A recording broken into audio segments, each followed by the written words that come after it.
The African Child, Chapter 6. I started school very early.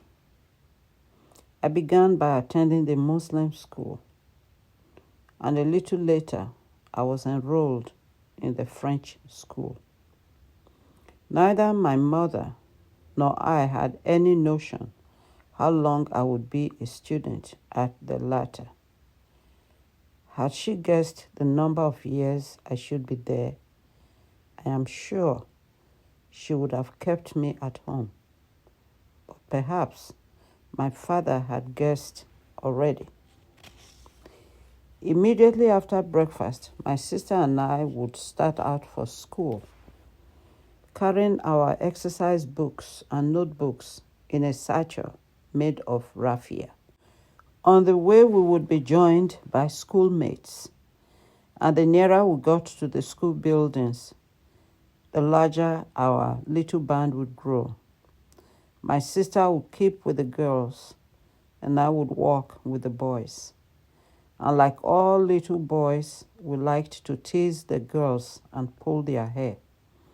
And the girls gave us as good as they got and used to laugh in our faces. But if we pulled their hair, their reprisals did not stop at calling us names. They would fight back with teeth and nails for all they were worth, scratching and kicking and biting as hard as ever they could, though this did not noticeably diminish our fondness for them. The only one I did not touch was my sister, and in return, she did not interfere with my activities either. Fanta, one of her friends, also let me alone, though I can't say I did the same to her. "Why do you pull my hair?" she asked me one day when we were alone in the schoolyard. "Why shouldn't I pull it? You are a girl." "But I've never done anything to you." "No, that's true," I said.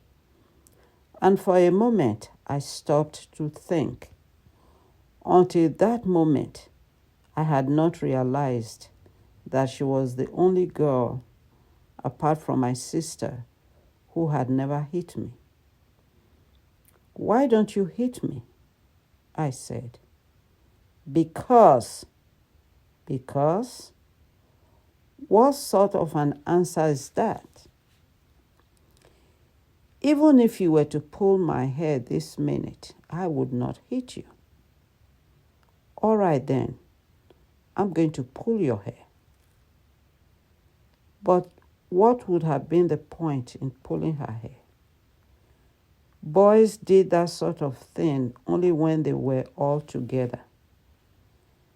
And because I did not carry out my threat, she burst out laughing.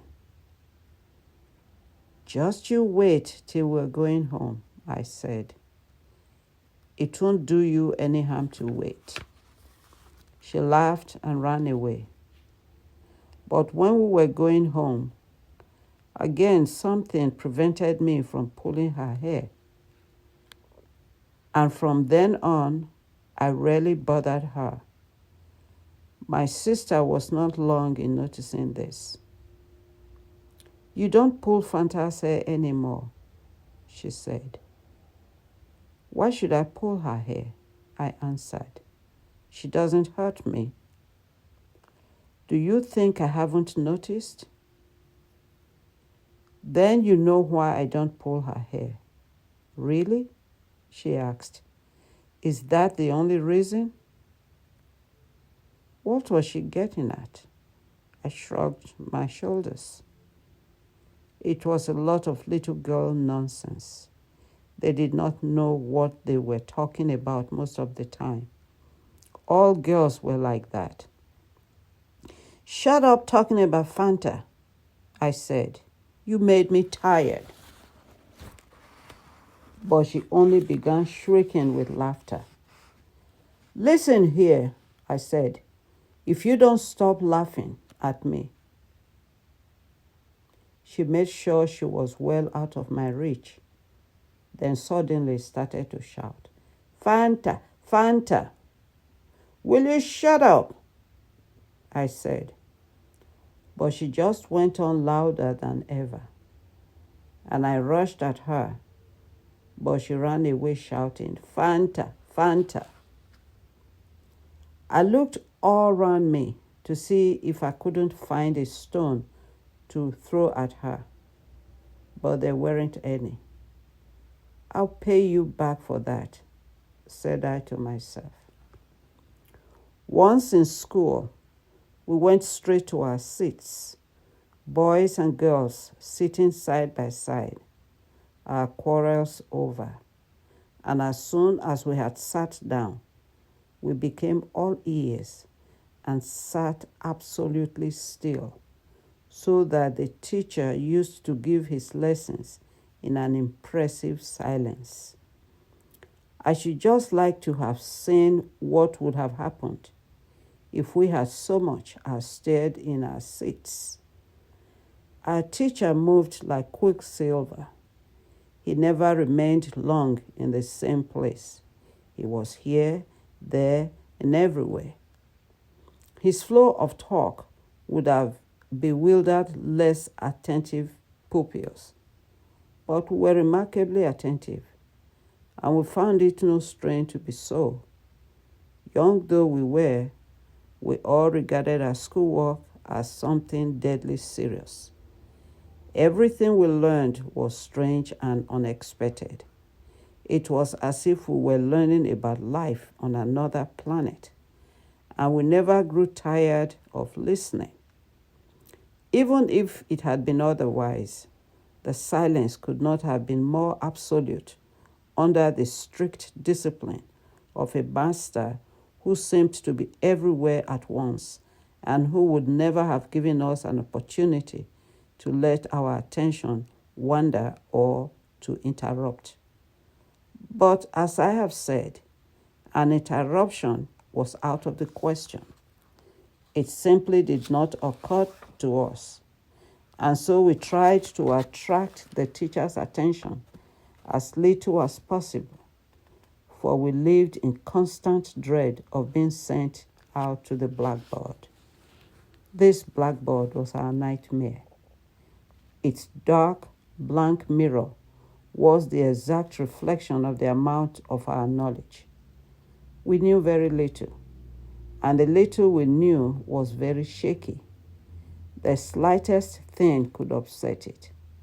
Now, if we did not want to be recipients of several strokes of the cane, we had to go to the blackboard and take the chalk in our hands and pay our debt in kind. Here, the tiniest detail was of the utmost importance. The wretched blackboard magnified every mistake. If we made one of our downward strokes not exactly of the same height as the others, we were required either to do an extra lesson on Sunday, or we had to go to the teacher during break and receive, in the class that was always known as infants, an unforgettable beating on our bare backsides. Irregular downward strokes used to horrify our teacher. He would examine our exercise books under a magnifying glass, and for each irregularity he discovered, we got a stroke.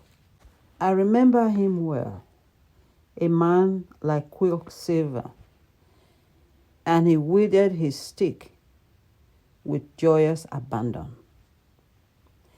This was how things were in the lower classes. In the upper school, there were not so many beatings, but other kinds of punishment, hardly more pleasant, took their place. Indeed, I experienced a great variety of punishments at that school. Only my own discomfort lacked variety. Our love of knowledge had to be ineradicable to survive such ordeals. The easiest form of punishment for second-year pupils was sweeping the schoolyard. Not until then did we realize how vast it was, nor how many guava trees were planted in it. We could have sworn that the guava trees had been put there simply to litter the ground with their leaves, for we certainly never were allowed to taste any of the fruit. In the third and fourth years, our punishment was to work in the kitchen garden. It has since struck me that no cheaper form of labor could have been found. In our last 2 years, however, while we were studying for our proficiency certificate, the school authorities had such confidence in us, a confidence that we would gladly have done without, that we were entrusted with a herd of cattle which belonged to the school. This task was no sinecure. You wouldn't have found a less easily managed herd for miles around. If a farmer had a vicious cow, it would be sure to end up in our herd. There was good reason for this. The farmer obviously would only be too anxious to get rid of his awkward beasts, and naturally had to sell it at a loss.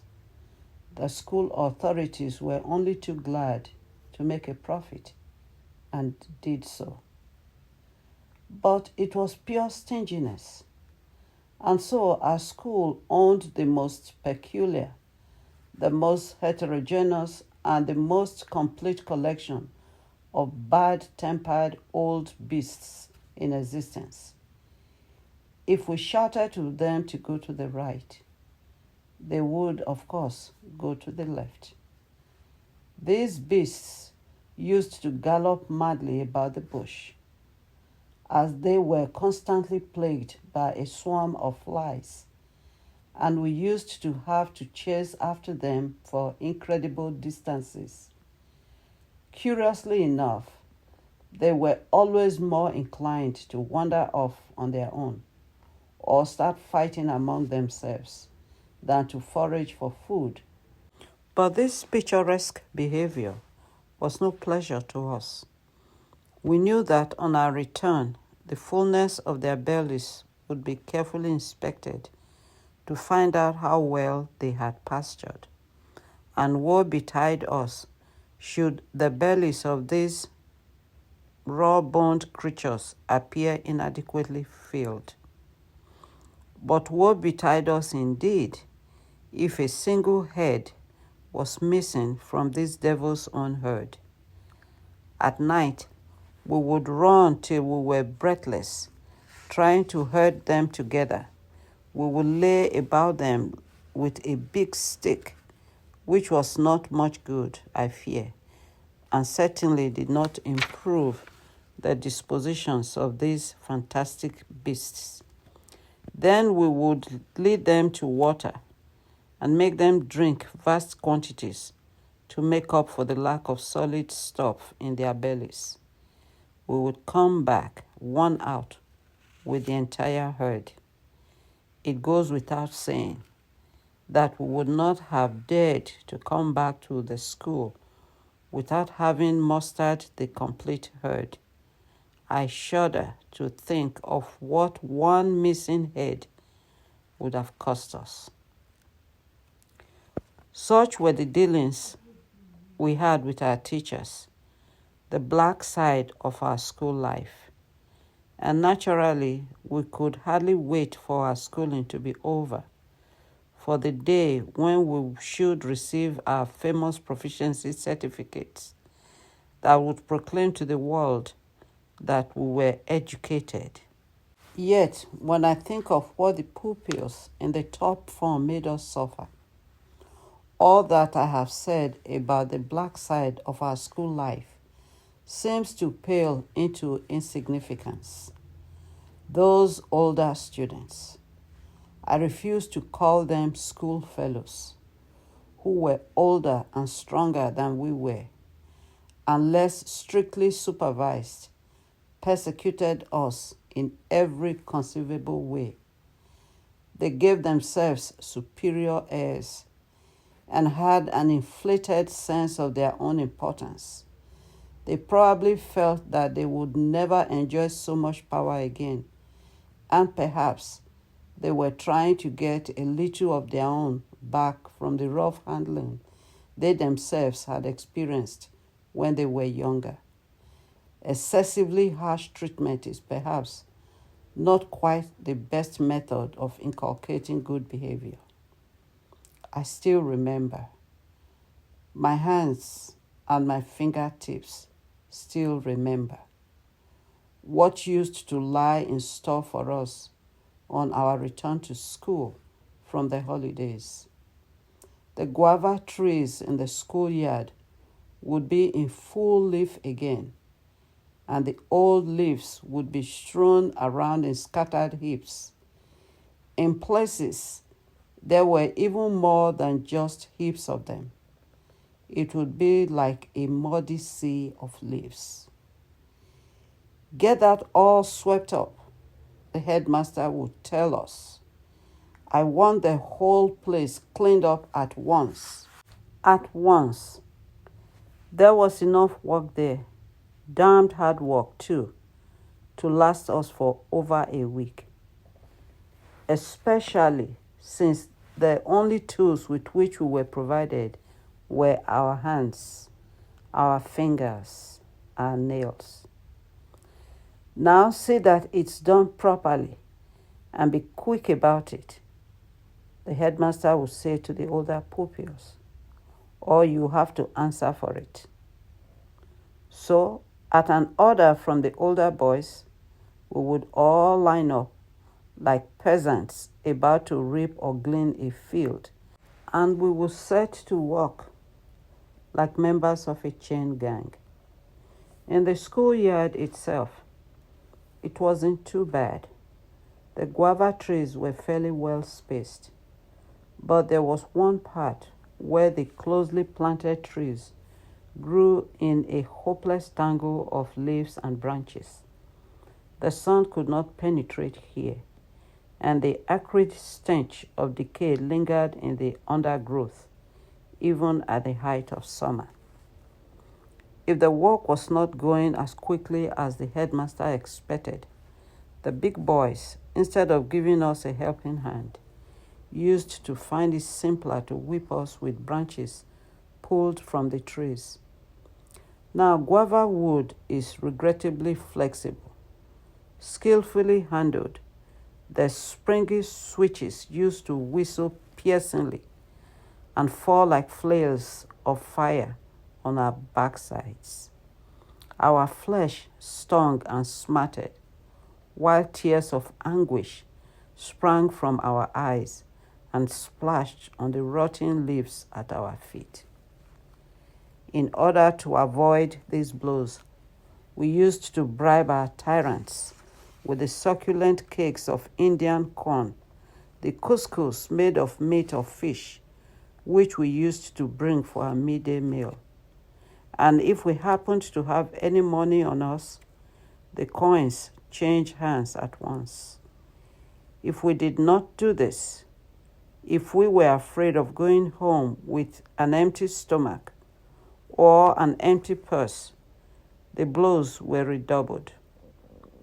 They were administered with such furious generosity and with such diabolical gusto that even a deaf mute would not have gathered that we were being flogged, not so much to spur us on to work, but rather to lash us into a state of submissiveness in which we would be only too glad to give up our food and money. Occasionally, one of us, worn out by such calculated cruelty, would have the courage to complain to the headmaster. He would, of course, be very angry, but the punishment he inflicted on the older boys was always negligible, nothing compared to what they had done to us. And the fact is that, however much we complained, our situation did not improve in the slightest. Perhaps we should have let our parents know what was going on, but somehow we never dreamed of doing so. I do not know whether it was loyalty or pride that kept us silent, but I can see now that we were foolish to keep quiet about it, for such beatings were utterly foreign to our nature, to the most fundamental and secret principles of our character, and completely at variance with our passion for independence and equality. But one day, one of my little schoolmates, Kuyate Karamoko, who had just been brutally assaulted, declared openly that he had had enough of this sort of thing. Kuyate was extremely small and thin, so small and thin that we used to tell him jokingly that he couldn't have any stomach, or at least one only as big as a bird's, a gizzard. Moreover, Kuyate did nothing to develop his little gizzard, or whatever it was that served him for his stomach. He only liked sour, acid things and citrus fruits. At lunch break, he wasn't happy unless he could exchange his couscous for guavas, oranges, or lemons. But if Kuyate was to be deprived even of fruit, it was obvious that his gizzard, or whatever it was, would finally become even smaller, like the stomach of a grasshopper, perhaps. Now the older boy's insistent demands forced Kuyate into periods of rigorous fasting. That day, his frustrated passion for sour fruit and also the wheals on his buttocks turned Kuyate into a rebel. "Yes, I've had enough of it," he said to me, sniffing through his tears. "Do you hear? I've had enough. I'm going to tell my father." "You keep quiet," I said. "Telling your father won't do us any good." "Do you really believe that?" "Don't forget the big boys." But he would not let me finish. "I'm going to tell him," he cried. "Hush, don't shout like that." We were walking in the same row, and he was the nearest to me in it. I was afraid that his outburst would bring another flogging from the big boys. "You know what sort of a man my father is, don't you?" he said. "Yes, of course." Kuyate's father was one of the most venerated praise singers of the district. He was an educated man, welcome everywhere. Though he no longer practiced his art, he was a kind of emeritus praise singer and very proud of his position. "But your father's an old man now," I said. "He's tough," said Kuyate proudly. He drew his thin little body up to its full height. "You make me laugh sometimes," I said. Whereupon he began to whimper again. "Oh, well, do as you like," I told him. The next day, Kuyate had no sooner entered the schoolyard than he went over to Himorana, the big bully who had thrashed him so mercilessly the day before. "My father is most anxious to meet the boy who has been kindest to me in the top class, and I thought of you at once. Can you come and share our dinner this evening?" "You bet I can," answered Himorana, who was as stupid as he was brutal, and probably as greedy as he was stupid. That evening, at the appointed time, this big bully, Himorana, showed up at Kuyate's compound.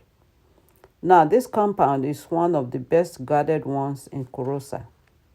It has only one gate, and the fence around it, instead of being made of woven reeds, is constructed of mud bricks with pieces of broken glass bottles fixed to the top. It could be entered and left only with the permission of the master of the house. Kuyate's father came in person to open the gate, and when Humorana was inside, he carefully bolted it. "Would you care to sit down in the courtyard?" he said. "Our whole family is expecting you." Himorana took a quick look at the pots and pans, which seemed to give ample promise of a succulent repast, and sat down with the rest of the family, eager for the compliments that he felt sure were about to be addressed to him. But Kuyate got up and pointed at him. "My father," he said, "this is the big boy who never stops beating me and takes my food and my money." "Well, well," said Kuyate's father, "that's not a nice thing to say about him. Are you sure you're telling me the truth?" "I swear by Allah," said Kuyate. "So it must be the truth," said his father, and he turned towards Himorana. "Well, young man, it's time you gave an explanation of your strange behavior. Have you anything to say in your defense? Be quick. I haven't much time to spare, but I don't want to be uncharitable." It was as if a thunderbolt had dropped at Himorana's feet. He couldn't have been more dumbfounded. He had obviously not heard a word of what Kuyate's father had said to him. As soon as he had recovered a little from his surprise, his one thought was to get away. This was obviously his best course, but it needed a stupid bully like Homorana to imagine he could escape from such a well-guarded compound. He had not run more than a few steps before he was caught. "Now, sir," said Kuyate's father, "listen carefully to what I have to say to you. Get this into your head once and for all. I do not send my son to school to learn how to become the slave of boys like you." And thereupon, Himorana felt himself lifted in the air by his feet and arms.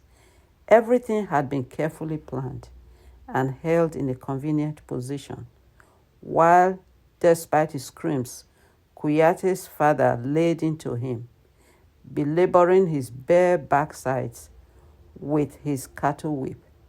Then he was allowed to run away, shamefaced, with his tail on fire, like a scalded cat.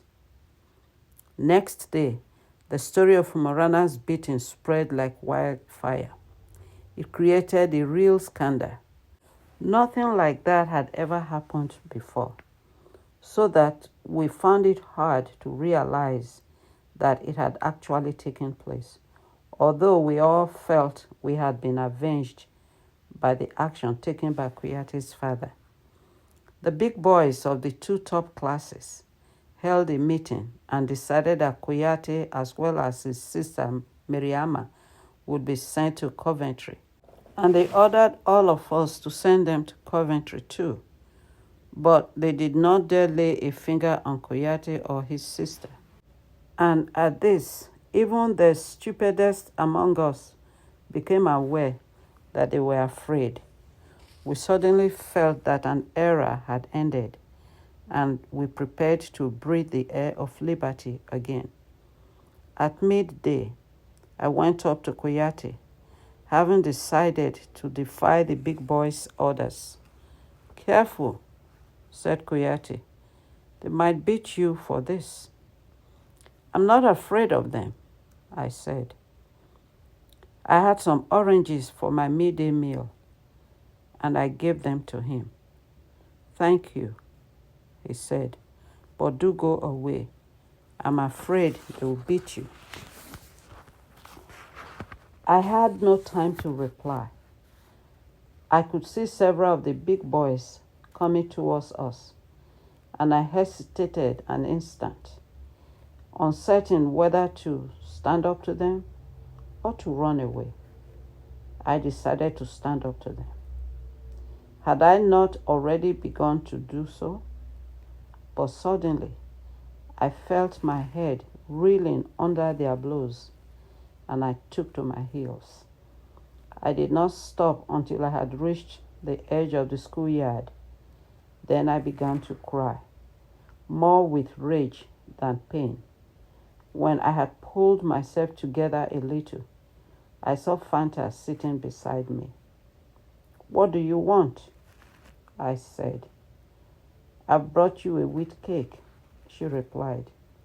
I took it and ate it almost without realizing what I was doing. Though Fanta's mother was renowned as the best cake maker in the district, I got up and drank some water and washed my face. Then I came back and sat down again. "I don't like you to come and sit beside me when I'm crying," I said. "Were you crying?" she asked. I didn't notice. I looked at her. She was lying. Why was she lying? Obviously to spare my pride. I smiled at her. "Do you want another wheat cake?" she asked. "No," I replied. I couldn't eat another one. I feel sick with anger, don't you? "Yes," she said. There were suddenly tears in her eyes. "Oh, I hate them," I said. "You can't imagine how much I hate them.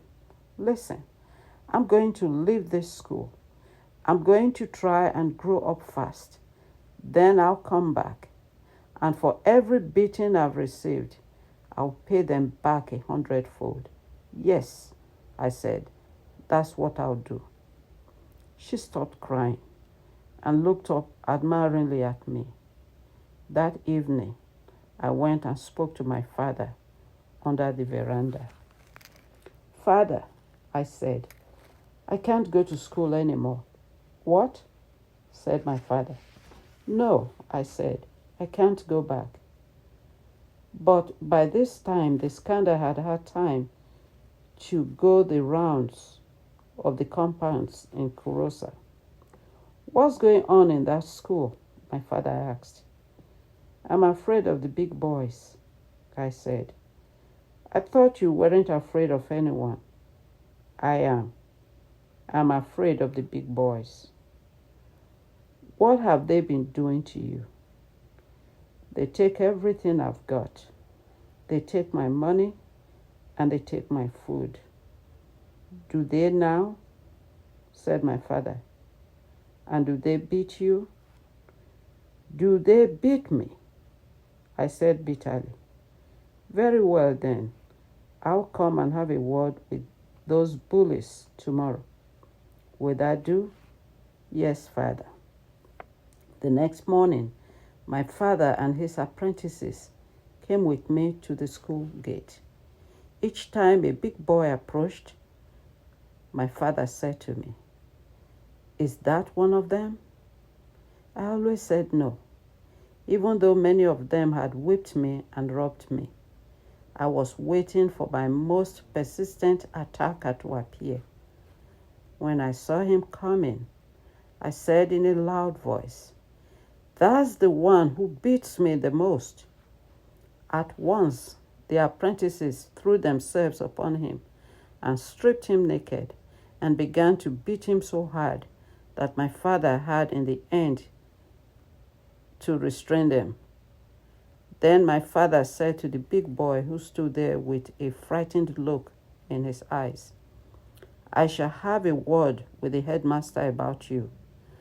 I should like to know if the pupils in the top forms of this school are here solely for the purpose of beating up the younger boys and stealing their money." That day, there was no longer any question of sending Kuyati and his sister to Coventry. They mingled with us freely, and none of the big boys dared raise his voice in protest or lift a finger to us. Was a new era beginning? It felt like it. The big boys kept to themselves. And as we kept well away from them and were more numerous than they were, it almost looked as if it was the big boys who had been sent to Coventry by us.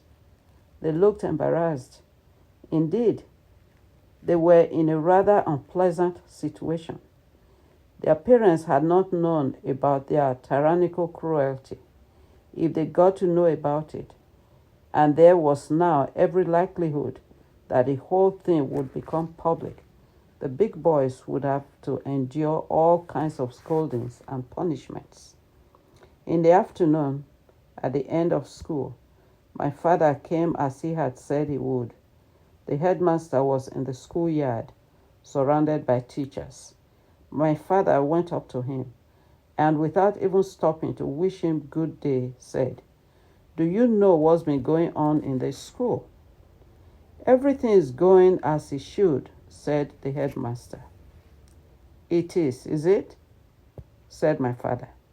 "Are you not aware of the fact that the big boys beat the little ones, that they steal their money and take their food? Are you blind, or do you not wish to see what's going on?" "I will thank you to mind your own business," said the headmaster. "And is this not my business?" said my father. "Is it none of my business when my own son is being treated like a slave in your school?" "Certainly not. You should not have said that," said my father, and he went right up to the headmaster. "Do you think you beat me up as your apprentices beat up one of my pupils this morning?" cried the headmaster. And he hit out with his fist. But although he was stronger, he was fat, and his fat impeded rather than helped him. And my father, who was thin but active and supple, had no difficulty in dodging his blows and setting about him in no uncertain fashion. My father got him down on the ground and was punching him for all he was worth. I don't know what might have happened if the teachers had not dragged him off. The headmaster was feeling his jaw and didn't say a word. My father dusted himself down, then took me by the hand. He went out of the schoolyard without a word to anyone, and I marched proudly back to our compound with him.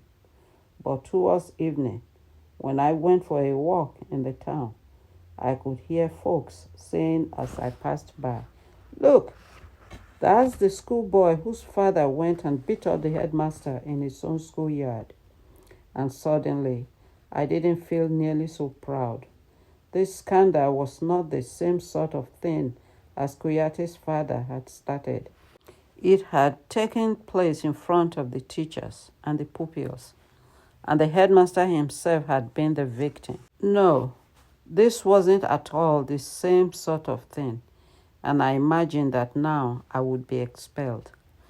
I ran back to our compound and said to my father, "Why did you beat him?" "Now they won't want me back at school, I know."